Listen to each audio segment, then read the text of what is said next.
Starting. Okay, it looks like we're live.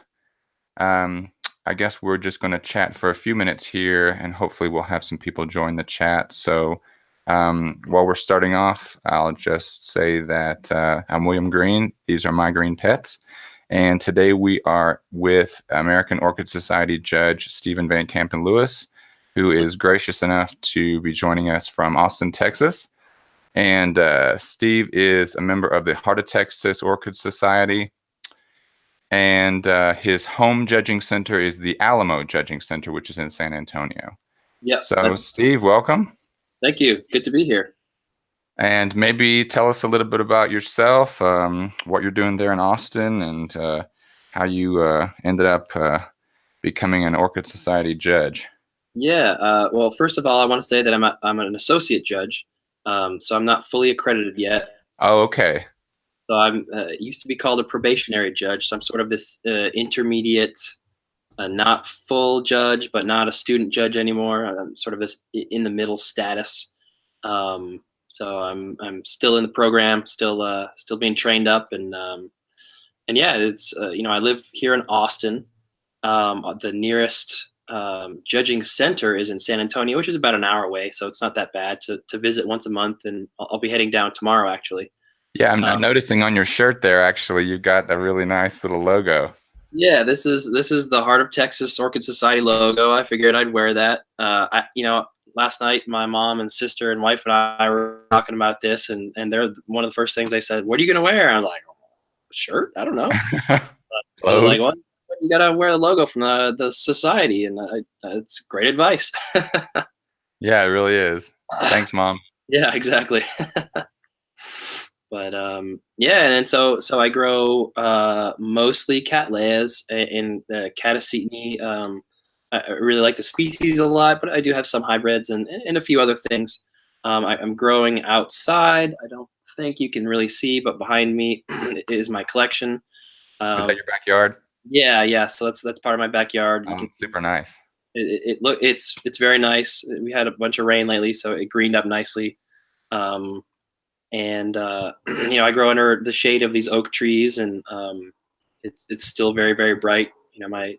My bright growing Cattleyas are they have nice bright red leaves, and my Catasetums have nice light green leaves, and everything is just growing like mad. It's great. All right. Well, it looks like we've got about 13 viewers right now. So welcome, everybody. Thank you for joining in. And if you guys have any questions at any time, please feel free to type those in the chat window. But I'm going to get right in with some questions about becoming an AOS judge. So for, I think, the average orchid grower that's not really, really deeply into the Orchid Society thing or the judging thing, I think most of us know that you can take orchids in to judging centers around the country to have them judged. But who ends up becoming a judge? What's that process? How long does it take, and what all's involved? So yeah, let me talk a little bit about sort of the judging system, I guess. I think most folks are aware that at shows there's typically a lot of judging going on, but judging centers are in sort of the larger cities around the country. There's probably one close to you if you're in the United States, and every single month or most months, these judging centers. They have the judges come down and people bring in their plants, and it's judged in the same way that the shows are. So rather than having everything on a bench like at a show, it's just on a table, and it's sort of a more informal process at the monthly judging centers. And it's but the criteria is the same. They're still looking at the plants the same way. They're still looking for the same qualities, and so that's kind of how it works. Here in Central Texas, we before, at each meeting here in Austin, we'll say, hey, we'll be at San Antonio, the following Sunday after the meeting, and we'll take your plants down if you want them judged, or people can show up and bring their own plants as well. It's really up to them. We try and make it as convenient as possible, but yeah, ultimately it's about getting the plants from someone's growing collection and bringing it down to San Antonio. As far as becoming a judge, I'm going to shift here a little bit into the shade. As you can see, I don't have a lot of protection on top from the No, sun. yeah, you need a hat. I know Yeah. how you feel. Um, and so becoming a judge is, well, first of all, I guess I can tell you about how I did it. You know, I spoke to someone in my society she was going through the judging program herself. And I said, hey, I've been growing for decades. What do I have to do? And she said, well, first of all, you come down to the society and you talk to the judges.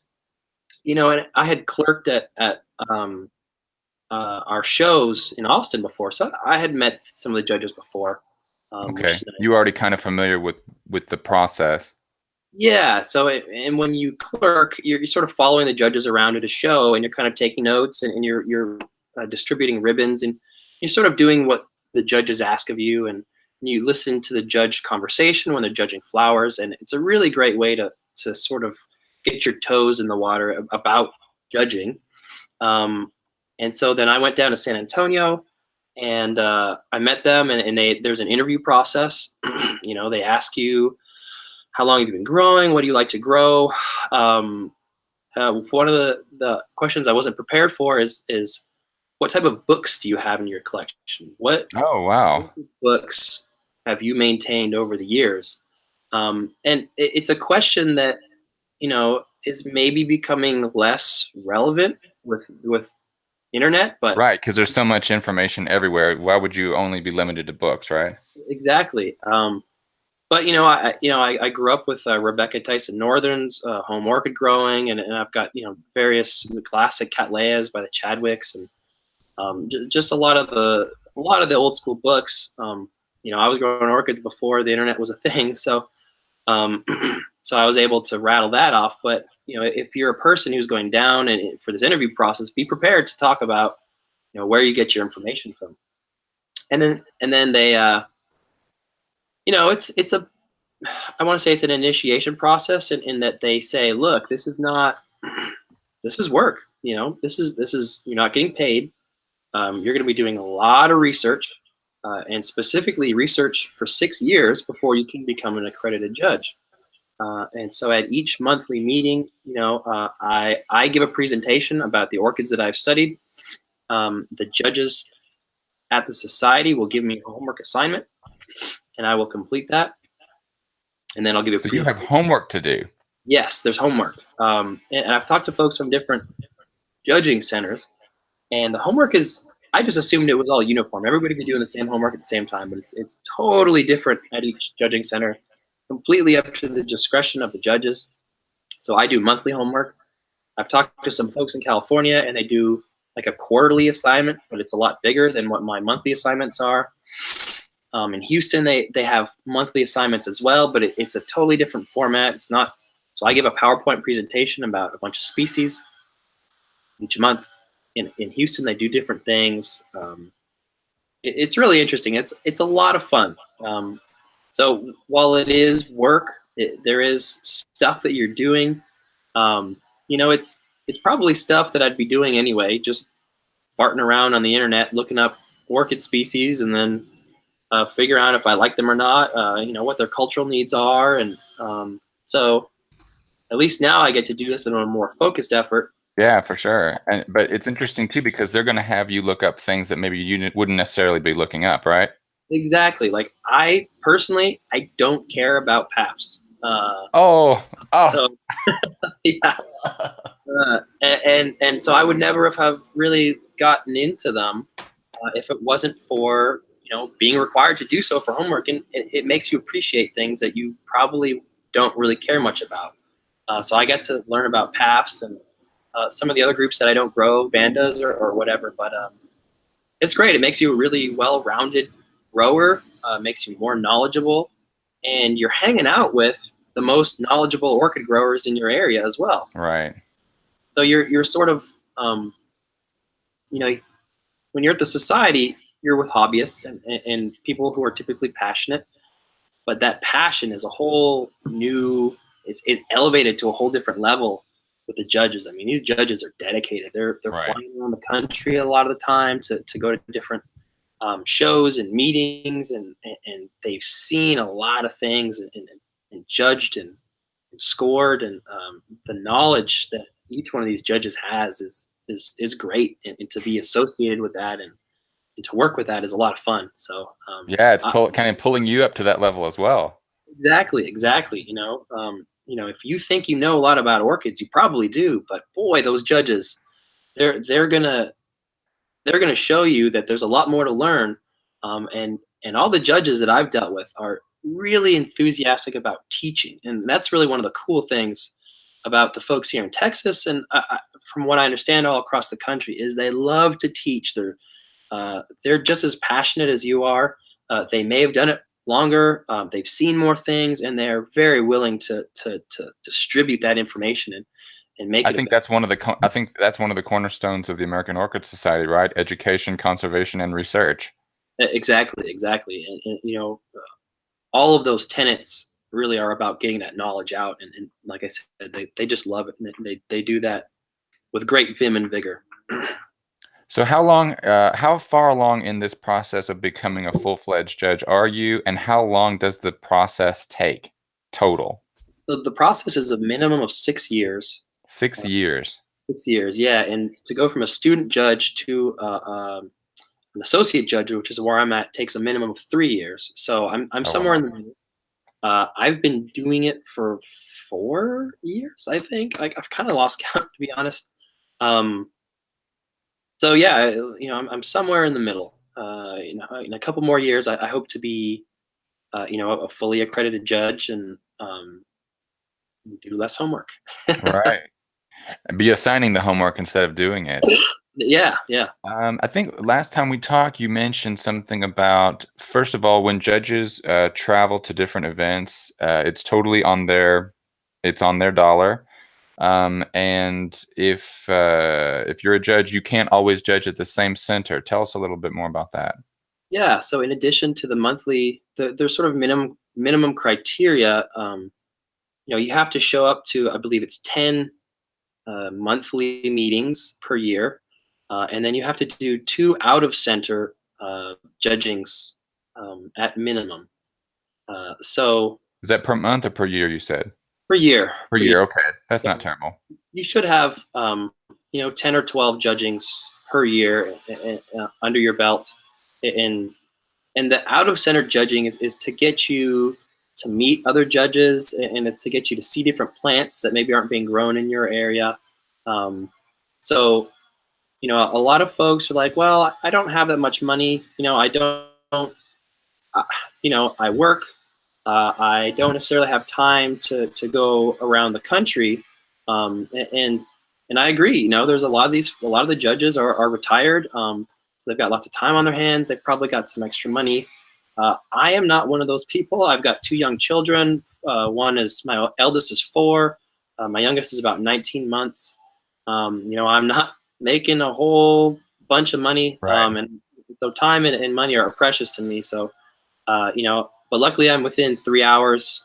Houston is not far away. Dallas is not far away, and I go to Houston a lot to sort of meet that out of center criteria. Um, We actually have a question here. Someone, Emmy is asking, do you have to pay some sort of fee to become a judge? no, there's no fee. Um, it's really time, and I guess there is money involved because, like I said, you have to go out of town. Um, and so I'll typically stay at a friend's house, but if you have to stay in a hotel, that could cost some money. But there's no fee to sign up to be a judge. You do have to be an AOS member. So there's a fee to be a member, and then you have to have the Orchids Whiz Plus, which is another Okay. fee. So You have to have the software to look up the plants. exactly, and they really want you to have Alex Maximiano's program. Oh, no, that's Orchid Whiz. Yeah, so there's the AOS version, and then there's Orchid Whiz, and they really Okay. want. Orchid Whiz and Orchid Plus. Yeah, exactly. Um, so I guess those are the closest things to having a fee that you have to pay. Um, yeah. And what are some things that you've kind of learned from being a judge that maybe you didn't expect to learn? I mean, just in addition to learning about plants that I would probably never have grown myself, it it takes it takes a certain eye, kind of learning what criteria makes an attractive flower uh, for judging, right? So what the things that a bee cares about might be different than what an orchid judge cares about, and learning that criteria is very important. And the number of shapes and colors and varieties of species and hybrids that we have means that it's not a one size fits all kind of a deal. If There's always going to be plants that come in that you've never seen before, like always. Yeah, and they're totally different than the other plants that you may have judged. So, when you look at a judging score sheet, you have different lists. You have, a list for points to judge a dendrobium, different point system for Cattleyas, different point system for paths and some of these other ones. But even then, within the dendrobiums themselves, there's or even the bulbophyllums, there's different shapes of different groups within the genus. Hmm. And actually, there's a great judging bulbophyllum or bulbophyllum judging AOS webinar. I believe it's Laura Newton. She posted that, and she talks about how she likes to modify the bulbophyllum. Oh, excuse me, I'm saying it wrong. Bulbophyllum. That's another thing I learned. It's bulbophyllum, not bulbophyllum. Yeah, well, the American pronunciation of Latin is always up for discussion. Yeah, exactly. Yeah. But she talks about how she prefers to judge Bulbophyllum lobii and its hybrids, and it's different than the point system on the score sheet because it's different. So really being able to sort of figure out what makes an awardable plant, and how to accurately judge that, which kind of leads me. So if you're when you're judging, you're on a team of people, and that team has to be within a 4 point spread, basically. Uh, Okay, you guys have to agree within 4 points on your score. yeah, and if you're out of range, you have to rejudge. Um, but the number of times that you're out of range is remarkably low. Really? Usually you're within that margin of error, and Well, it's that's a testament to the quality of the judging system then, if there's that much agreement. exactly. And so just to have everybody on the same page for different genera, for different species and hybrids and all kinds of stuff. You're bulbing, you're judging a bulbo next to a cattleya, next to a masdevallia or something. Those are totally different plants, and to Right. be within range and to be thinking along the same lines as these people, it's really cool. Um, what would you say to the argument that judging a plant's flower is a totally subjective uh, thing? I mean, there's no, how would you kind of justify the AOS judging system for flower quality? I would say yes, it is very subjective. Um, there's a lot of times when the judges can disagree. Um, they can point a plant. It's funny to watch, a certain score come up within a team, and then you have other teams that will maybe kind of take pot shots at how that scoring system came up. Uh-huh. Uh, the judges are typically very vocal about what they consider attractive and what should be pointed, and the reasons why. And there can be some pretty heated debates. It's fun to watch, but it ultimately is subjective. But we've got a score point sheet that really helps focus that subjectivity. And I think that helps get people on the same page. People from different backgrounds and different judging experiences are able to go down this point sheet and give these points and ultimately come up with similar scores. And sometimes sometimes judges get it wrong. I'm not going to lie. I go through some of the pictures from some of the different societies or some of the different judging centers, and I'm like, boy, I would never have awarded that. Yeah, Uh, sometimes, yeah, you see that, you're like, what? yeah, yeah, and I'm sure some of them look at our stuff and say the same thing. But I've definitely heard people say that some judging centers are friendlier than others. absolutely, uh, Um, especially for plants that aren't typically grown. So in colder areas, when they see a hot growing orchid, the judges in these colder areas are like, "Whoa, that's yeah, amazing!" they're blown away by it, right? Whereas us folks in the southern part of the United States were like, "That's not that special," Yeah, you and see it all the time. vice versa. If somebody shows up with a cold growing or a cool growing species, we're like, "Whoa, that's amazing!" And then maybe people up north are like, "Eh, Yeah, what are you guys doing?" May. Okay, Yeah, so if I want my slipper orchids to be scored higher, I need to go somewhere where they're not that common. That's what you're telling me, right? that, yeah, that. I hate to say that, but it's probably at least a little true. Well, within reason. We actually have another question. This is from Carl. And Carl's question is to you, Stephen. And this is about, do you ever ask for divisions of awarded plants, or is that frowned upon? Seems like you're in a great position to get cool, new, high quality plants. That is true. Um, and yeah, I would say there's no harm in asking. Um, I will say the one plant that I had awarded, I had several judges approach me after the show and ask me if I wanted to sell it. yeah, yeah. The judges are just as bitten by the orchid bug as anyone else. They want those really cool plants just like you do. And there is a lot of trading.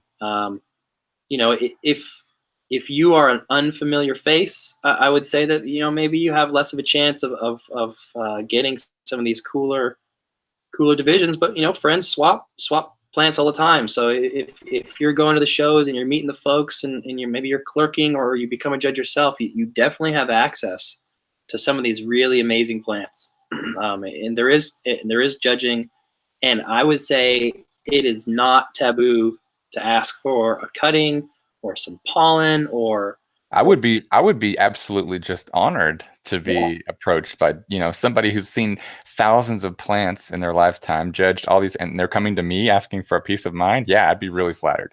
yeah, it's great. And they feel just as flattered having someone ask for a division. You know, Worst comes to worst, they say no, and you say, okay, cool. Yeah. I mean, that is one of the nice things about orchids is that you can share them. Yeah, I think you already touched on this, but we had another question. This is from Lucy, and Lucy says, "Do judges specialize in different genus of orchids, or do you have to judge whatever comes your way?" you do have to judge whatever comes your way, but as any grower, you are going to specialize in what interests you most.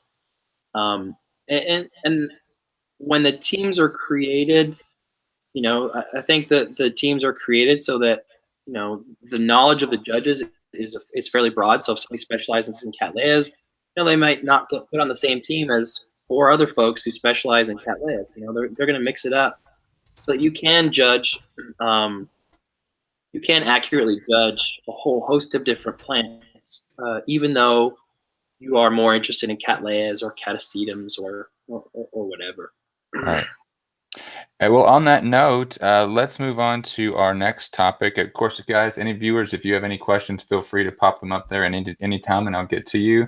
But let's talk a little bit about the Catasetum type orchids and maybe what you find so fascinating about them, and maybe some of your suggestion, maybe what your collection is comprised of, and maybe some of the growing tips. I know that we talked a little bit about the pet method, which is popular in Brazil.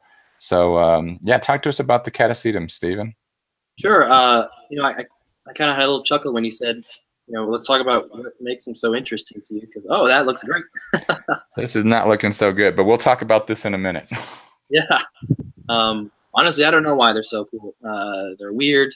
Got They're strange. Describing why you like one group over another, I don't know how to do it. Um, but it's a group that bit me a long time ago when I was still living in Hawaii. And I would say in the early to mid 2000s. Um, you know, they're just weird.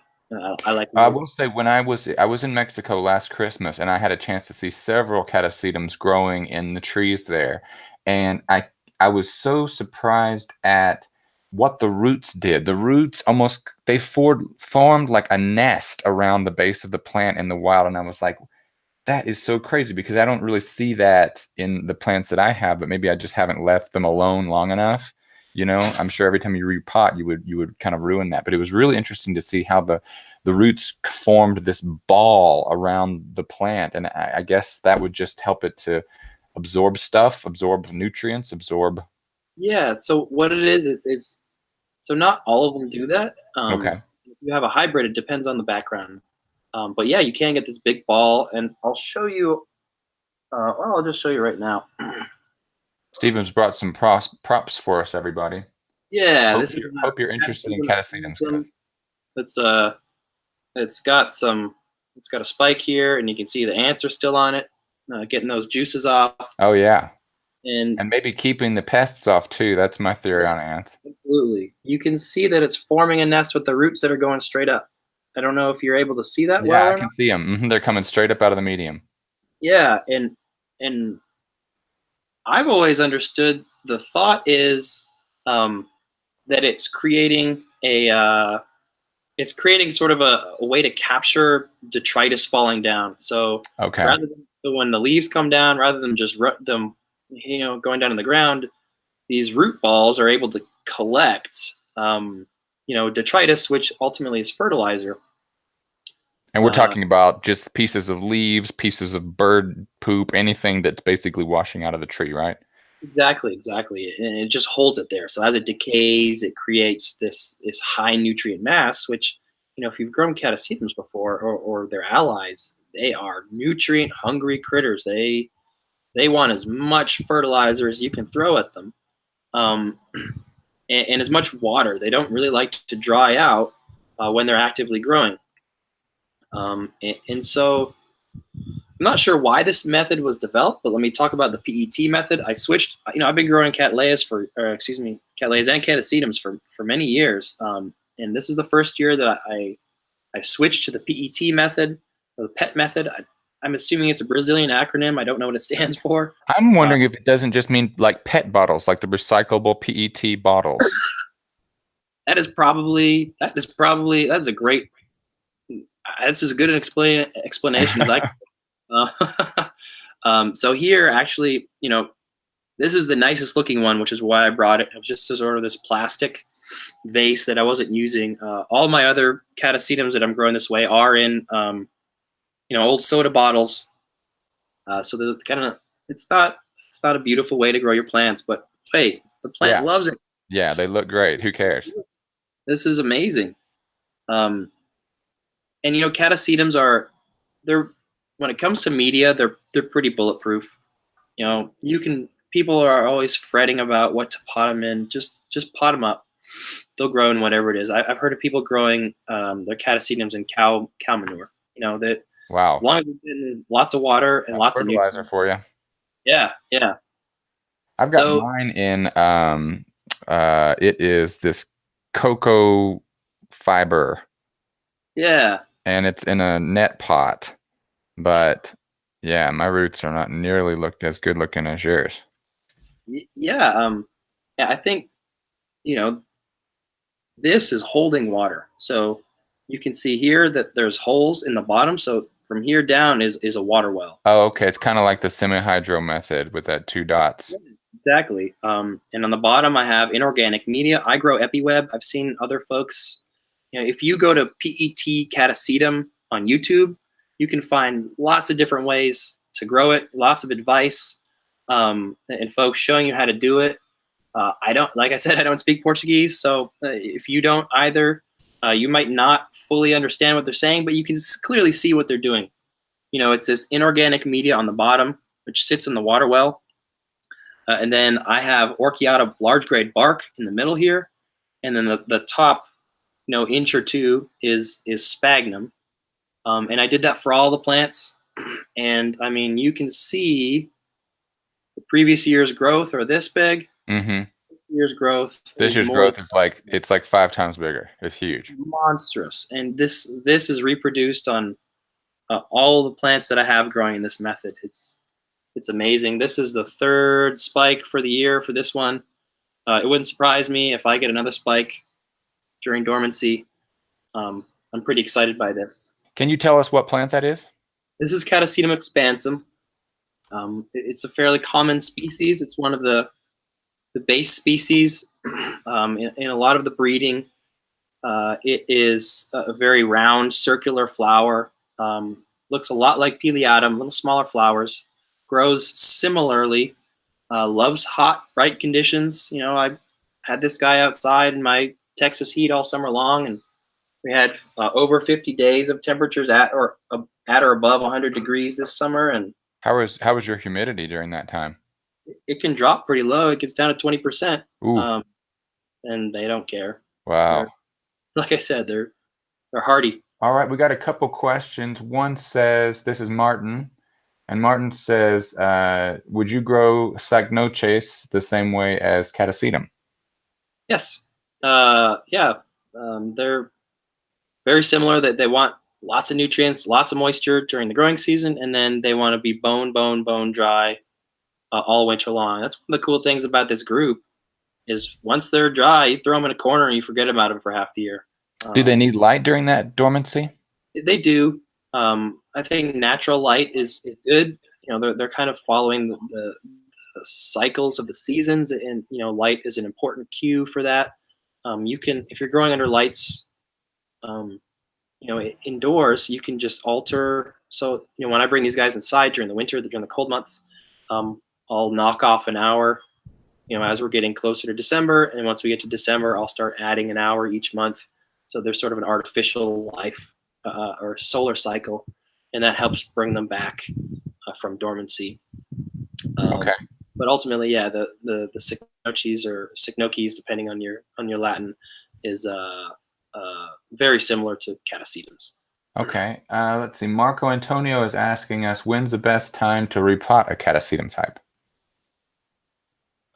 Well, before the roots get long. So, you know, once they go dormant and the leaves fall off, you can repot them then. I've done that a lot. You can also repot them, you know, as the new growth is coming out and the new roots are just starting to grow. You can repot them then as well. Really, the time that you don't want to repot is once the roots get longer than, you know, a half inch or so. You want those roots to not break, right? And repotting is typically a damaging time. So you want to repot before the new roots in the spring get too long. Okay. Yeah. Did you happen to have any of the plants with you that are actually potted in soda bottles? I don't. I brought another plant which is grown in more of a traditional method, like maybe you have, but I do not have the soda bottles. Okay, tell us about this guy. This one is Cloacetum Dragon's Treasure. It's a monster, but as you can see, let me see if I can rotate around here. This is just sphagnum, long fiber sphagnum in a Okay.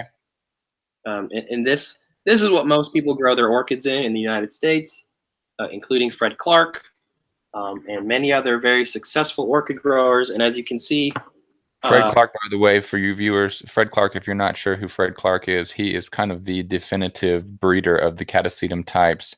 He owns Sunset Valley Orchids in California, and he travels across the country talking and selling his plants. And if you've got any kind of Catasetum types in your collection, very good chance they were bred and by Fred Clark. that's true, all of that. And if you ever get a chance to hear him speak, he is incredibly articulate and passionate, and he knows his stuff, and not just about Catasetums as well. His Cattleyas are amazing. He's in Sarcochilas, and he started getting into some other breeding of some Stanhopias with different generic crosses. It's very cool. But that particular plant is growing just in sphagnum that doesn't really dry out during the summertime, and lots of fertilizer. I did bring a little bit of fertilizer if we want to talk about that afterwards. But Sure. I'm going to be a little bit selfish here, and I want to use your knowledge to benefit myself yeah, and ask if you can give me some advice on maybe what is not going on that should be going on with this plant. This is a Mormodes. So it's a Mormodia and no, it's a Mormodes and Cloecia hybrid. So Mormodia, that's what it is. yeah. Mormodia. So And the first couple bulbs that I had were pretty big back here, but then in the past couple years they have actually not been that big, and then this year they seem to be smaller than they've ever been. So I'm thinking I've tried sphagnum, I've tried this cocoa stuff, I've tried bark, um, and it seems like I get good growth at the beginning of the season, but then towards July, August, I start seeing the roots dying off. I start seeing the leaves kind of giving me issues, and I'm just wondering if I'm missing something. yeah, so looking at that, what jumps out at me is, that's a very airy pot that's going to dry out really quickly, and that media tends to dry out fairly quickly. Um, I would say next year, repot it in a clay pot with just long fiber sphagnum and jam that spag in there. Maybe a smaller size pot, and don't really ever let it dry out. I mean, you see, there's roots coming out the bottom, so it's not an unhealthy plant by any means. But at the end of the season like this, you want those bulbs to be super fat, um, sort of exploding almost. By exploding, I mean, there's no wrinkles. They have taken all the sort of the nutrients in that they can, and then they're about to go to sleep and not do anything for 4 or 5 or 6 months. Maybe adding more fertilizer too. It's I They think a can lot of take. folks under fertilize these guys, or try the PET method. I know you're in Colorado now, and I don't know if the greenhouse humidity is low or high, but no matter what the humidity is, if you've got enough moisture on the roots, they can deal with low humidity around the leaves. Okay. Okay, So that's probably why they're doing pretty well on your 100-degree, 20% humidity days down there. yeah, yeah, absolutely. That water well helps, or if you're just able to get out and water every day and keep that sphagnum moist, you don't want it to be sopping wet. You know, um, See, that's what I thought was contributing to the root die off last year because I had sphagnum packed so tightly in here that it seemed like it was staying too wet and it seemed like the roots weren't able to breathe and that was causing me problems. Do you think that could have been an issue? it could be. If you put it in a clay pot and maybe put some inorganic media on the bottom, whether it's peanuts that don't dissolve, the sort of Okay, peanuts, right, packing peanuts.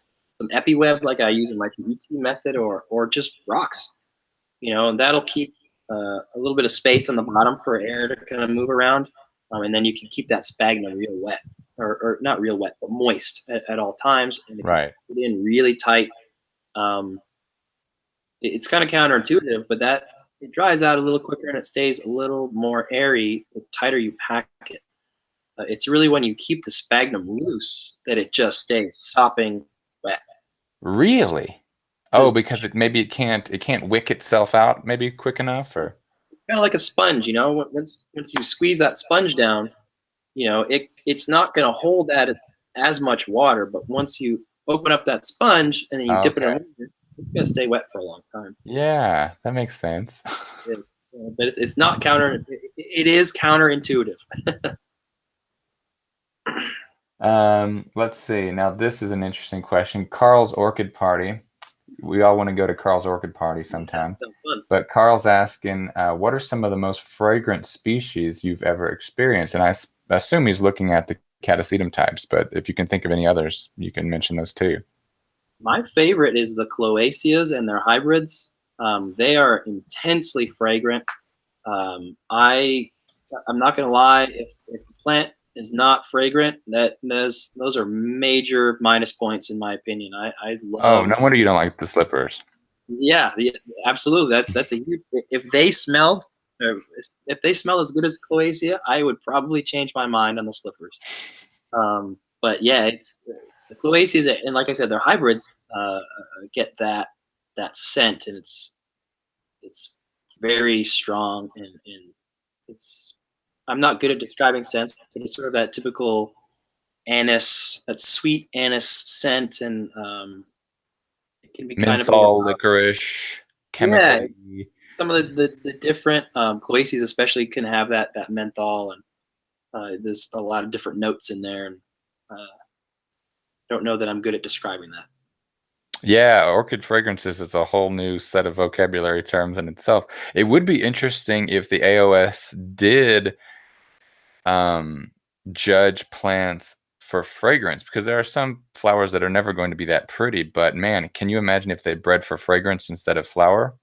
Yeah, and I guess Japan has fragrance is part of their judging, or there's folks that are trained in judging fragrances. I think there's a Facebook group uh, run by, I think Norman Fang runs it. It's called Fragrant Orchids. And I don't know if he talks about bringing that fragrant judging to the U.S. or not, but that group would be one to talk to about, maybe making that a thing here, and not just having it abroad. Yeah, for sure. I mean, if you've heard so much about like fragrance being bred out of particular lines of plants because they're favoring color and flower size, and I don't know if that's necessarily the only way things should go. It'd be great if some breeders really focused on fragrance. It would be interesting, and we've got a pretty good handle on a lot of these species, and what fragrances are passed along, and which species or hybrids sort of block fragrance and sort of stop it from happening in future hybrids. Okay, so Martin's got a question here about this is your opinion on the hybrid known as After Dark, Okay, it's a and Fred his Clark. question. Sorry? The Fred Clarkiara. It's a complex hybrid. After Dark, and I don't know the really popular clone. Is that the SVO or something like that? There's several clones of it, but I think the idea is that they've got very dark flowers. But Martin Yes. is asking, do you think it's overpriced? Like, do you think it's blown out of proportion how popular it is? Um, yes and Careful no. now. Yeah, I'll be political. No. Um, so I remember when it first became popular on the commercial market. It was mass produced, and it was very expensive, like $100 a plant, kind of expensive. Oh, wow.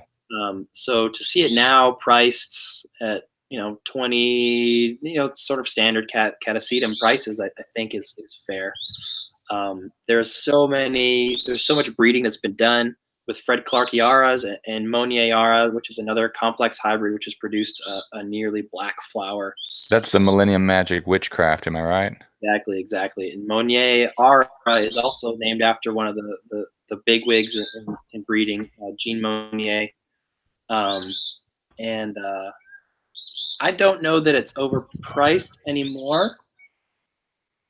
Sorry, Martin is saying that in Europe he has to pay 80 euros for a big one. that sounds overpriced.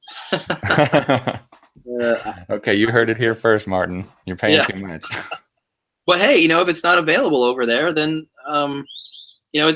there's a lot of them here, but maybe they haven't made it over there, so maybe it is a reasonable price. That's the thing. Yeah, I will say I did live in Europe for 10 years, and the plants that are available in Europe are, some of them are the same, but there are some hybrids that are very popular over there that you don't see here hardly at all. Yeah, absolutely. And if you can trade a bulb, chopping these guys up is a lot easier than chopping up other things. A single bulb will go a long way. So if you're like me and you don't have a whole lot of money to spare, trading plant for plant is how I really get some amazing Yeah. plants in the collection. Yeah, the trading, man, it's pretty good way to get stuff. Absolutely. Emmy's got a question. Emmy's asking, this kind of going back to the fragrant, or going back to the fragrance. She goes, does fragrance affect how you judge a plant? No, not at all. Not at all. Okay, it's not a criteria. Exactly. So that's I got to mean, be hard because if you're supposed to be sticking to a certain type of criteria and it smells really nice and you're like, "Ooh, I love this." oh, I will stick my nose in that flower before I start judging, no matter what. Especially if I know it's fragrant. That's just how I am. Well, But I think we're getting about the 46-minute mark. I think we're going to start wrapping things up. I did have one more question about fragrance, and that is, are there any Catasetum types that stick out in your mind as having particularly nice fragrances? yeah, I'm trying to think of a Catasetum type that isn't fragrant, and I can't think of one right now. So I think they all have some fragrance, um, but but the ones that really stick out as being absolutely amazing are some of these cloacias. Those are hands down the most sort of knock your socks off fragrant. Um, I think I had a chance to stick my nose in a Rebecca Northern one time. It's kind of like pale pink flowers, and it was just a very like citrusy, like yeah, orange. I don't know, kind of a spicy, citrusy, sweet smell. It was very strong.